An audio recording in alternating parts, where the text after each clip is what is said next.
Hi students, now discuss about the flagellum. Flagella are the whip-like structures. Flagella are the whip-like structures, helps in locomotion in protozoans. Okay, and these are present in mastigophore and protozoans. Already you know about protozoans, single cell animals. Mastigophora is the another group present in protozoa phylum. These are the whip-like structure which helps in locomotion present in Mastigophoran protozoans. Mastigophoran protozoans. And under bacteria also shows these are prokaryotes. Bacteria also shows flagellum. This is the structurally dissimilar from the flagellum that shows by Mastigophoran protozoans. Students, now what about flagellum? Flagellum is the singular, flagella is the plural.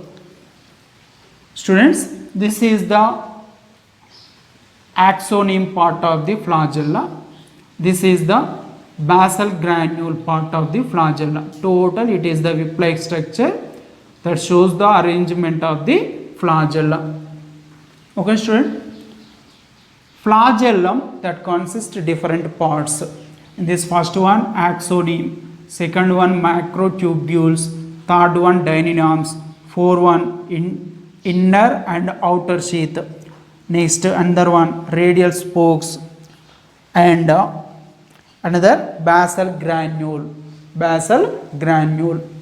Students, first what about the axoneme? This is the center part, center line like arrangement. Okay student, this is axoneme. What about the axoneme in the flagellum? Okay student, this is central longitudinal microtubules present in the inner part of axoneme. Center longitudinal microtubular structure surrounds with the membrane. It is the axoneme. Surrounds with the plasma membrane. Students, surrounds with the membrane, it is continuous with the plasma membrane. Students, next second one, microtubule structure present in the axoneme. What about the microtubules? If you observe the cross section of the axoneme, if you observe the cross section of the axoneme, that consists two central singlets. It is the one of the singlet, this is the another one of the singlet present at the center part of axoneme.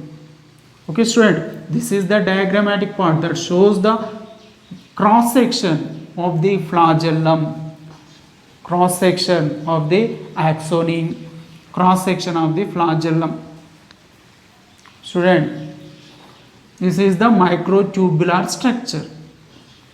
Axoneme that consists two central singlet. This is the central singlet. One central singlet, another one central singlet. Two central singlets. And 9 peripheral doublets. 1, 2, 3, 4, 5, 6, 7, 8, 9. 9 peripheral doublets. Students, 1, 2, 3, 4, 5, 6, 7, 8, 9. 9 peripheral doublets. Okay student, each peripheral doublet, it is the one of the peripheral doublet, it is the another one of the peripheral doublet, each peripheral doublet that consists outer A tubule, it is the A tubule, and inner B tubule, it is the B tubule. Okay student, and peripheral doublet, it is the one of the peripheral doublet, it is the another one of the peripheral doublet. Both are connected with linkers. These are called Nexin linkers. This is the Nexin linker. This is the Nexin linker. This is the Nexin linker. Nexin linker. Okay, student. Connected with the Nexin linkers. Peripheral doublet. One peripheral doublet connected with the another peripheral doublet by the help of the linkers called Nexin linkers. Next, dyninomes. What about the dyninomes? Students, these are red in color in the diagrammatic part. A tubule of each peripheral doublet. This is the A tubule, this is the B tubule. This entire called peripheral doublet. Peripheral doublet. A tubule of peripheral doublet. Students, bear paired arms. These are paired arms. These are paired arms. Okay, student, called dyninomes. Dyninomes of the A tubule. Dyninomes of the A. This is the A tubule. These are dyninomes.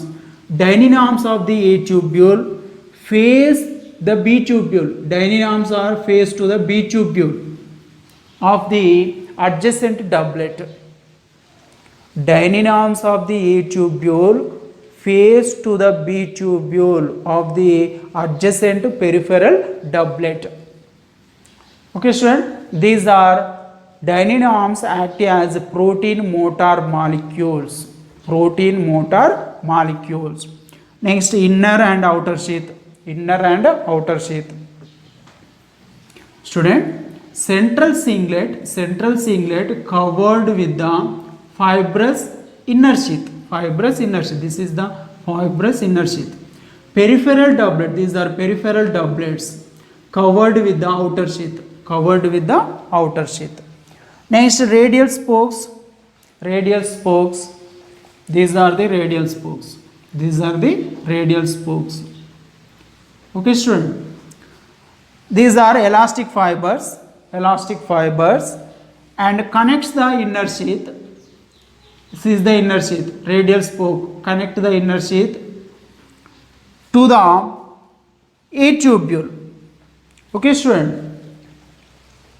A tubule of each peripheral doublet connect with the inner sheath by the help of the elastic fibers, which are called radial spokes. These are radial spokes are 9 in number. Okay, student. These are arranged as a spokes which are appeared in bicycle. Okay, rim of bicycle. Next, another one.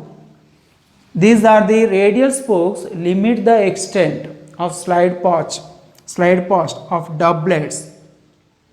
Okay, at the time of the bending movement, flagellum shows bending movement, bend to the one side at the time of the movement. This is the flagellum bends to one side at the time of the movement of organism. At that time, the limit the extent of slide path of doublets. Student, that is by the radial spokes. Okay, slide path is not much, just a slide past each other. That is shows by the peripheral doublet. By these are connected with the radial spokes. Inner sheath that is connected to the A tubule of each peripheral doublet by the help of the radial spokes. Okay, student. Now what about the basal granule? Basal granule present in the ectoplasm, and basal granule, it is the cell organelle. It is the cell organelle. Student, part of the cell. Basal granule, it is the basal granule. Basal granule present at the base of the axoneme. Present at the base of the axoneme. This is the axoneme. Base of the axoneme, there is a basal granule. It is locates in the ectoplasm. Locates in the ectoplasm of the organism, body of protozoan. It is the modification of the centriole. Centriole is modified into basal granule. Okay, student. And it is the cylindrical body. It is the cylindrical body, and consist 9 peripheral triplet. 9 peripheral triplet.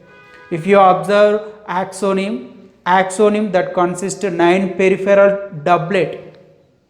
Okay, A tubule, B tubule. And if you observe peripheral triplet which are present in the 9 peripheral triplets, 9 peripheral triplets which are present in the basal granule, these are named with A tubule, B tubule, C tubule from the center part towards the peripheral part. From the center to the periphery. These are named with A tubule, B tubule, C tubule, like that. One peripheral triplet that consists A tubule, B tubule, C tubule. There are 9 peripheral triplets. In the axonym, 9 peripheral doublets. Students, and under A tubule, B tubule crosses the basal plate and continues as a peripheral doublet which is present in the axonym. Okay, student, and C tubule that is terminates in the basal plate. This is the basal granule. It is also called basal body, and another blepharoplast, also called kinetosome. Student, basal granule, it is connected with the plasma membrane and also connected with the nucleus by the help of the tubules. These are called rootlets or communicative tubules, which helps to pull the flagellum. Entire the flagellum is pulsed by the help of the rootlets, communicative tubules. Okay, student, basal granule connected with the plasma membrane and nucleus by the help of the rootlets, communicative tubules. Students, what about lateral appendages? Some flagellum shows one or two or many rows of hair-like structures. These are hair-like structures. Students, some flagella shows this type of the hair-like structures. Okay, appeared in one row or two rows or many rows hair-like structures. These are rows of hair-like structures present in flagellum. These are called lateral appendages or mastogonemes.